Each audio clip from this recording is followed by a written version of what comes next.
Minimum 1 কোটি voter আছে যারা জীবনে কোনোদিন নৌকা মার্কা ছাড়া অন্য কোনো মার্কায় ভোট দেয় নাই। এদের জন্য আপনি কি বিকল্প রাখছেন? বাংলাদেশের ইলেকশনে আসলে 12টা বাজে একলাই শুধু দুর্বৃত্তের ছিল না, তার সহযোগীরা ছিল। খুবই জরুরি খবর, জরুরি আলাপ। রাজনীতিতে যে 111-এর গুঞ্জন আপনারা শুনেছেন, তার একটা ফরম্যাট অলরেডি ঘটে গেছে। 111 ঘটে গেছে। প্রফেসর ইউনূস এখন পুতুল, বিএনপিতে খুশির বন্যা, রহস্যময় রাজনীতি। আপনি যে ইলেকশনটা করতেছেন উনি অনেক বলতেছেন কিন্তু ইতিহাসের সর্বশ্রেষ্ঠ নির্বাচন উনি দিবেন, উনি কিন্তু বলেছেন এই কথাটা, উচ্চারণ করেছেন। কি বুঝে বলছেন আমি জানি না, উনি ইতিহাসও বুঝেন কিনা জানি না, সর্বশ্রেষ্ঠ বুঝেন কিনা আমি জানি না। একটা নির্বাচন হতে যাচ্ছে, আপনি একটা কথা মাথায় রাখেন, বাংলাদেশে মিনিমাম 1 কোটি ভোটার আছে, মিনিমাম 1 কোটি ভোটার আছে যারা জীবনে কোনোদিন নৌকা মার্কা ছাড়া অন্য কোনো মার্কায় ভোট দেয় নাই। এদের জন্য আপনি কি বিকল্প রাখছেন? আপনি এদের জন্য কি বিকল্প রাখলেন? একটা নির্বাচন আপনি করবেন, সেই নির্বাচনে এদের বিপুল নির্বাচনটা আপনি কার জন্য করবেন? পলিটিক্যাল পার্টির জন্য নাকি সাধারণ মানুষের জন্য? নির্বাচন যদি সাধারণ মানুষের জন্য হয়, আজকে এসি বলেছেন সাধারণ মানুষকে তারা সম্পৃক্ততা চান। যদি সাধারণ মানুষের জন্য নির্বাচন হয়, তাহলে যে মানুষগুলো যাকে ভোট দিতে চায় যখন সেই মার্কাটা না পাবে, তাহলে এটা নির্বাচন হলো। এবং এই নির্বাচনটি বহুত বিপদে পড়বে গভর্নমেন্ট, এবং সবচেয়ে বড় বিপদে পড়বে যারা নির্বাচিত হয়ে আসবে তারা। সারা দুনিয়ার কাছে এই নির্বাচন কতটুকু গ্রহণযোগ্য হবে আমি জানি না, আমি বুঝতে পারি না। কারণ 2014 নির্বাচন আওয়ামী লীগ ক্ষমতায় আসছিল, ওই নির্বাচনটা খুব গ্রহণযোগ্য ছিল। ওই নির্বাচনের কথা যখন তারা নিজেরা উচ্চারণ করতো, খুব কি আনন্দের সঙ্গে উচ্চারণ করতো। তো এরকম একটা নির্বাচন আয়োজন করতে যাচ্ছেন ইউনূস সাহেব, এবং ভাবতেছেন যে ইতিহাসের সর্বশ্রেষ্ঠ নির্বাচন করে ফেলাবেন। 111-এর নানান ডাইমেনশন আছে, নানান ফরম্যাট আছে। এখন 111-এর যে বেসিক কনসেপ্ট, এটা যে হুবহু একই ফরম্যাটে আবার আসবে, নট নেসেসারি।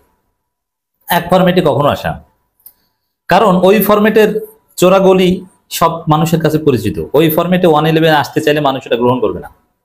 এই জন্য 111-এই ঘটানো হবে একটু ভিন্ন ফরম্যাটে। যেমন হাসিনার চুরির সিস্টেমটা দেখেন।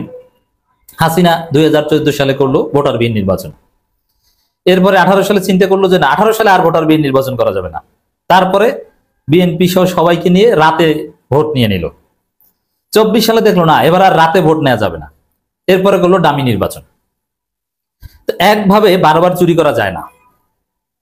আপনি চুরি করবেন, ঘরে শিং কাটবেন, শীত কাটবে না কি বলে, তা পরবর্তীতে তো ঘরের মালিক সচেতন হয়ে যাবে, সে ঘর পাকা করবে বা একটা সিস্টেম করবে যে ধরা পড়ে যাবে। এই জন্য পরবর্তীতে যারা চুরি করবে তারা বড় একই কাজ করবে না। এক কাজ বারবার চোর করে না, নেহরা বারবার বেলতলায় যায় না, একটা কথা আছে না, ওইরকম। তাই 111 2007 সালে যেরকম ঘটেছিল আবার যে ওরকম ঘটবে এটা নেসেসারি নয়। ডেফিনেটলি 111 আবার ঘটলে ভিন্ন ফরম্যাটে ঘটবে, যেটা আমাদের কাছে অনেকটা আননোন মনে হবে। তো বাংলাদেশে 111 কিছুটা হলো, আমি বলছি না যে কমপ্লিটলি ঘটে গেছে, অ্যাটলিস্ট টু সাম এক্সটেন্ট 111 ঘটে গেছে প্রফেসর ইউনূসের কথিত জুলাই ঘোষণাপত্র ডিক্লারেশনের মাধ্যমে এবং জাতির উদ্দেশ্যে প্রধান উপদেষ্টার ভাষণের মাধ্যমে। যে জুলাই ঘোষণাপত্র, ভাষণ, পরিস্থিতি যেদিকে যাচ্ছে, এটা কি জানেন? 111-এর একটা ডাইমেনশন হচ্ছে যে একটা সিস্টেমে অনেককে মাইনাস করা হবে এবং একটা উপর একটা কথিত নির্বাচন হবে, একটা গোষ্ঠীর হাতে ক্ষমতা দিয়ে সরকার সেফ এক্সিট নেবে। 111 একটা থিওরি বা একটা সূত্র কিন্তু এটা। যেমন সেই মইনু আহমেদ এবং ফখরুদ্দিন সরকার তারা কি করেছিল? একটা পাতানো নির্বাচন দিয়েছিল, তার মাধ্যমে আওয়ামী লীগকে ক্ষমতায় দিয়ে তারা সেফ এক্সিট নিয়েছিল। প্রফেসর ইউনূস হয়তো বা সেই কাজ করছেন, একটা পাতানো নির্বাচন করতে যাচ্ছেন, বিএনপিকে ক্ষমতা দিয়ে তারা সেফ এক্সিট নেবেন। দেশে থাকবেন তারা, তা না, বিদেশেই থাকবেন, কিন্তু বিদেশে যাওয়া পর্যন্ত নিরাপত্তা দিবে। পরিস্থিতি এদিকে যাচ্ছে। তো এইটি তো 111। আপনি যদি জুলাই ঘোষণাপত্র দেখেন, মাননীয় প্রধান উপদেষ্টার ভাষণ দেখেন, ওই বিএনপি যা বলেছে, এটা বিএনপির বিরুদ্ধে যা হয়েছে দেখেন, বিএনপির ন্যারেটিভটা দেখেন কতটা উদ্ভট। নিজামী মুজাহিদ তারা রাজাকার যুদ্ধাপরাধী, কারণ প্রমাণ কি? হাসিনা বলেছে, ওদের মা হাসিনা বলেছে রাজাকার যুদ্ধাপরাধী। আর সালাউদ্দিন কাদের চৌধুরী নিজামী মুজাহিদের মতো না, কারণ কি? সে হাসিনার রোশনালের শিকার, অথচ একই ট্রাইব্যুনালের ঘটনা, একই দিন ফাঁসি দিয়েছে মুজাহিদ এবং সালাউদ্দিন কাদের চৌধুরীকে। আপনি চিন্তা করেন যে এদের ন্যারেটিভটা কি, এটা কিভাবে সাহস পেয়েছে? বিএনপি যা চেয়েছে জুলাই সনদে সব দিয়ে দিয়েছে ইউনূস, একটা ওদিক ওদিক করতে পারেনি। শুধু একটা পয়েন্ট বিএনপির বিরুদ্ধে গেছে, যদিও সেটাও বিএনপি কোর্টেই বল ঠেলে দেওয়া হয়েছে। বিএনপি বলেছিল এটা সংবিধানে যোগ করা যাবে না, ইউনূস বলেছে না এটা সংবিধানে যোগ করতে হবে। কিন্তু বিএনপি সরকার গ্রহণ করে বিল উত্থাপন করবে, পরবর্তীতে সংসদের মাধ্যমে নাটক করে দেখাবে যে সংসদ ওটা গ্রহণ করে না, অতএব ওটা বাদ। এছাড়া ভিতরে যে দফাগুলো জুলাই ঘোষণাপত্র সবগুলো বিএনপি যা বলেছে, বিএনপির 7 নভেম্বর, বিএনপির 1/11, কিন্তু বিডিআর হত্যাকাণ্ড নাই, শাপলা ঘটনা ওটা ইসলামপন্থীদের সাথে ওটা নাই। অথচ বাংলাদেশের ইতিহাসে সবচাইতে বড় অঘটন যদি দেখাতে চান নাগরিকদের উপর, সবার উপরে আসবে শাপলা চত্বর হত্যাকাণ্ড এবং আসবে জুডিশিয়াল মার্ডার, যেখানে জামায়াত নেতা এবং বিএনপি নেতাদের হত্যা করা হয়েছে। তো এগুলোর স্বীকৃতি নেই, কারণ এগুলো বিএনপি চায়নি। বিএনপি সালাউদ্দিন কাদের চৌধুরীদের এখন চেনে না, জিয়াউর রহমান খালেদা যে কি বলেছেন ওটা দরকার নেই। বিএনপি কি চেনে? বিএনপি চেনে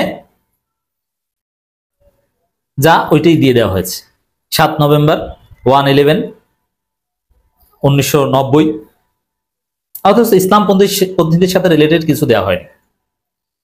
তো দর্শক, এই যে ঘোষণাপত্র ডিক্লেয়ার করলেন এবং যে নির্বাচন সংক্রান্ত যে ফেব্রুয়ারি কথা বললেন, ওটা বিএনপির কথা। ওটা সংস্কার ছাড়া, বিচার ছাড়া বিএনপিকে ক্ষমতা এনে দেওয়ার একটা বন্দোবস্ত। এবং এই জুলাই ঘোষণাপত্রে কোনো আবেগ নাই, 47-এর কথা নাই, এবং জুলাইকে আরো 10-12টা ঘটনার সমপর্যায়ে নিয়ে যাওয়া হয়েছে।